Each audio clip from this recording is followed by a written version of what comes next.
एक राज्य में एक बहुत दयालु राजा राज करते थे। राजा अपनी प्रजा का बहुत ध्यान रखते। राजा की बहुत सुंदर बेटी थी। उसके सुनहरे बाल वो बिल्कुल परियों की तरह लगती। राजा अपने बेटी से बहुत प्यार करते। राजकुमारी जितनी सुंदर थी उतनी ही जिद्दी और अड़ियल भी थी। बात बात पर वो किसी का अपमान कर देती, किसी को उल्टा सीधा बोल देती। राजा उसे समझाते कि तुम राजकुमारी हो, तुम्हें दयालु बनना चाहिए, तुम्हें सबकी मदद करनी चाहिए। राजा उसे जितना समझाते, लेकिन राजा की किसी भी बात का राजकुमारी पर कोई भी असर नहीं होता था। राजकुमारी सारी सीखों को अनसुना कर देती। जब राजा ने देखा कि राजकुमारी पर राजा की किसी बात का कोई असर नहीं हो रहा, तो राजा ने सब कुछ समय पर छोड़ दिया। जैसे जैसे राजकुमारी बड़ी होगी, सब समझ जाएगी। आज राजकुमारी का 16वां जन्मदिन था। राजकुमारी बहुत खुश थी। राजा ने उसके लिए सुंदर कपड़े मंगवाए, अच्छा सा केक बना। महल में बहुत बड़े उत्सव की तैयारी हो रही थी। बाद में राजा ने राजकुमारी को एक सुंदर सुनहरी बॉल दी और कहा कि बॉल बहुत कीमती है, तुम इसे मत खोना। सुंदर सुनहरी गेंद को देखकर राजकुमारी बहुत खुश हुई। वो दौड़कर बगीचे में चली गई और वहां पर अपनी गेंद से खेलने लगी। खेलते खेलते अचानक गेंद तेज से उछली और बगीचे के बाहर एक कुआं था, उसमें जा गिरी। राजकुमारी दौड़कर कुएं के पास पहुंची और मुंडेर पर खड़ी होकर कुएं के अंदर झांकने लगी। गेंद कुएं के पानी पर तैर रही थी, लेकिन कुआं बहुत गहरा था। राजकुमारी ने बहुत कोशिश की गेंद को बाहर निकालने की। राजकुमारी दुखी होकर रोने लगी। तभी राजकुमारी के कानों में आवाज पड़ी। राजकुमारी, क्या बात है, तुम क्यों रो रही हो? क्या मैं तुम्हारी कोई मदद कर सकता हूँ? राजकुमारी ने चौंक कर इधर उधर देखा। पता नहीं ये आवाज कहाँ से आ रही है। नीचे कुएं में देखो, मैं कुएं में रहने वाला मेंढक हूँ। राजकुमारी को फिर से आवाज सुनाई दी। राजकुमारी ने ध्यान से कुएं के अंदर देखा तो कुएं की दीवार से चिपका हुआ एक मेंढक दिखाई दिया। मेंढक ने फिर राजकुमारी से पूछा, तुम क्यों रो रही हो राजकुमारी? बताओ ना। मेरी सुनहरी गेंद है जो कुएं में गिर गई है और अब मुझे समझ नहीं आ रहा कि मैं उसे कैसे निकालूं। अरे बस इतनी सी बात, इसमें तो मैं तुम्हारी मदद कर सकता हूँ। तुम चाहो तो मैं तुम्हारे लिए तुम्हारी गेंद कुएं से बाहर निकाल सकता हूँ। सच? राजकुमारी ने चहकते हुए कहा। हाँ बिल्कुल सच, लेकिन पहले ये बताओ, अगर मैं तुम्हारी मदद करूंगा तो बदले में तुम क्या करोगी? जो तुम बोलो। मैं तुम्हें अपने सोने का हार, ये मोतियों की माला, अपना मुकुट सब दे सकती हूँ, बस तुम मुझे मेरी सुनहरी गेंद दे दो। नहीं राजकुमारी, मैं इन सब चीजों का क्या करूंगा?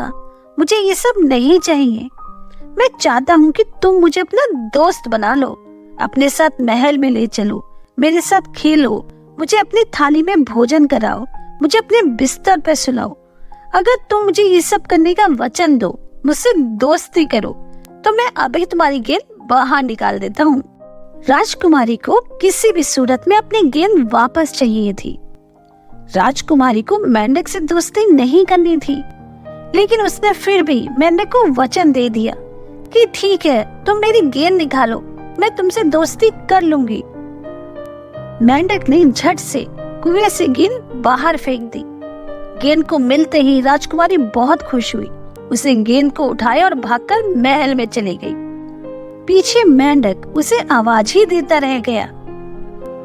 रात को खाने के समय राजा, रानी और राजकुमारी एक साथ भोजन करने बैठे। उन्होंने अभी भोजन करना आरंभ ही किया था कि दरवाजे पर दस्तक हुई। राजा ने राजकुमारी से कहा, देखो इस समय दरवाजे पर कौन है? राजकुमारी उठकर दरवाजे तक गई। उसने दरवाजा खोला, लेकिन उसे कोई नजर नहीं आया। जैसे ही राजकुमारी दरवाजा बंद करने को हुई, उसे मेंढक के टर-टर की आवाज सुनाई दी। राजकुमारी ने चौंक कर नीचे देखा तो वही कुएं वाला मेंढक खड़ा था। मेंढक राजकुमारी से बोला, राजकुमारी, तुम मुझे छोड़कर क्यों चली आई? तुमने मुझे वचन दिया था ना। क्या हुआ, भूल गई? बुरा सा मुंह बनाकर राजकुमारी बोली, अरे मेंढक, तुम्हें पता है तुम कितने गंदे, कितने बदसूरत हो। तुम्हें लगता है कि मैं तुमसे दोस्ती करूंगी? तुम वो सब भूल जाओ और जाओ यहाँ से। गुस्से में राजकुमारी ने दरवाजा बंद कर दिया और अंदर चली आई। राजकुमारी को विश्वास नहीं हो रहा था कि वो गंदा सा मेंढक उसके पीछे पीछे बहलकर चला आया। जब वो अंदर आई तो राजा ने पूछा, राजकुमारी, दरवाजे पर कौन है? एक बहुत गंदा बदसूरत सा मेंढक। और राजकुमारी ने सारी बात बता दी। राजकुमारी की बात सुनकर राजा बोले कि हर मनुष्य को अपना वचन निभाना चाहिए और तुम तो राजकुमारी हो, तुम्हें तो अपना वचन निभाना ही पड़ेगा। तुरंत जाओ, दरवाजा खोलो और मेंढक को अंदर लेके आओ और अपना वचन निभाओ। राजकुमारी को ना चाहते हुए भी दरवाजा खोलना पड़ा और मेंढक को अंदर ले आई। अंदर आकर मेंढक कूदा, वो खाने की मेज पर बैठ गया। राजकुमारी से बोला, राजकुमारी, मुझे बहुत भूख लगी है, अपनी थाली में से मुझे भी खाना खिलाओ। गंदे मेंढक, मैं ऐसा नहीं कर सकती, तुम अलग से खाना खा लो। राजकुमारी की बात सुनकर राजा क्रोधित हो गए। अब बोले, तुमने वचन दिया है ना, इसे अपनी थाली में से ही भोजन कराओ।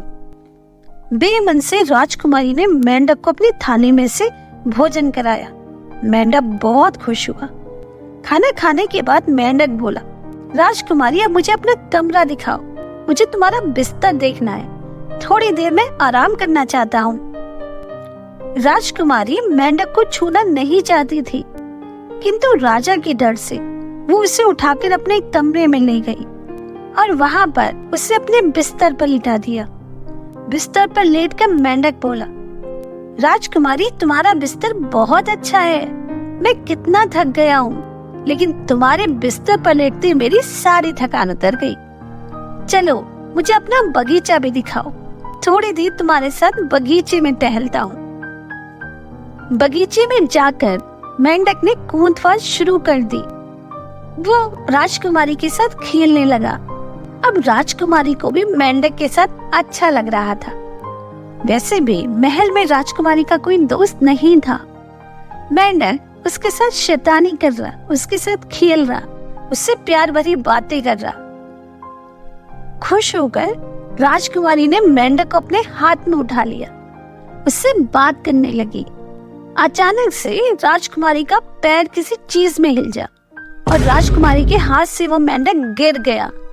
राजकुमारी डर गई। उसने देखा कि मेंढक में कोई हलचल नहीं हो रही। वो रोने लगी।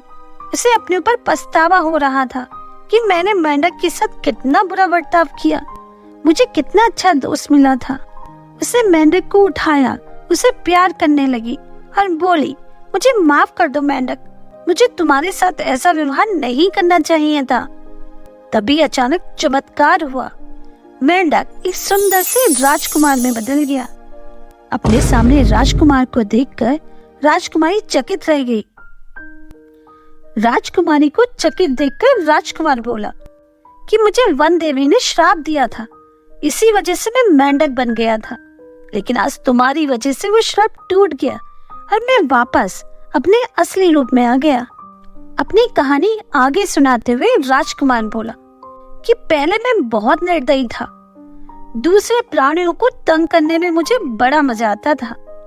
एक दिन मैं वन में शिकार करने गया तो वन देवी ने ऐसा करने से मुझे रोका, लेकिन मैंने उनकी बात पर ध्यान नहीं दिया, उनका निरादर किया। तब वन देवी ने श्राप देकर मुझे मेंढक बना दिया और मुझसे कहा कि जब मैं खुद मेंढक बनूंगा, सांप जैसे जीवों से अपने प्राणों की रक्षा करूंगा, तब मुझे दूसरों के दुख का एहसास होगा। मेंढक बनने के बाद मैं रोने लगा, पछताने लगा, वन देवी से क्षमा मांगने लगा।